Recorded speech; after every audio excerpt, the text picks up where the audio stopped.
يعني انه الرجل كان ياخذ حظ الانثيين لانه هو كان قائم على عائله، وانه هو كان يعني مفروض عليه انه يصرف على والدته مثلا ووالديه وكذلك زوجته ابنائه وما الى ذلك. لكن الفتاه الحاله هذه بركه، ما فماش الحاله هذه بركه في القران، ثم حالات متعدده للميراث، وثم حالات قلت لك المراه تورث فيها اكثر من راجل. اللي هما شنو الحالات؟ خلينا ما نجمش ندخل في التفاصيل نتاعها لانها مربوطه بانه بحسابات دقيقه، يعني اللي حد يعرف الحسابات هذه لازم يعرفها.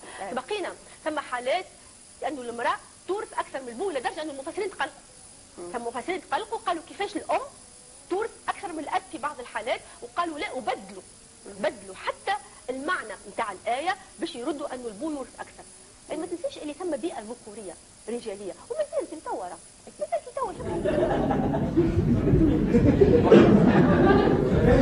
ايه يا شيخ؟ ايه يا شيخ؟ ايه بقى يا شيخ؟ ربنا يهد المفتري يا شيخ. التطور بالميراث والذكر اللي هو حظ الانثيين هو نشوفوا انه المراه مثلا تويكا ولات تخرج تخدم، ولات عندها نفس الظروف ممكن اللي يعيشها الرجل. يعني حتى المساواه في الميراث مش معناتها ممكن باش تقلق نوعا ما كما تقلقوا قبل انه المراه اخذت معناتها نصف او جزء من الميراث. شوف نقول لك حاجه بسيطه، انا ما ندخلش في المتاهات هذه لاني مانيش نشرع، انا ضد مبدا التشريع، لكن نقول لك حاجه بسيطه وانتبه لها.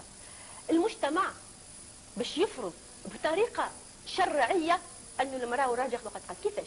يا شيخه ده انت لما خليكي محضر خير، خليكي محضر خير يا وليه، ده انت هتدخلي النار راكبه صاروخ فضاء من عمايلك، وجايه دلوقتي عامله لنا من الاحرار وعماله تتنطط على الارض زي الزحلفه.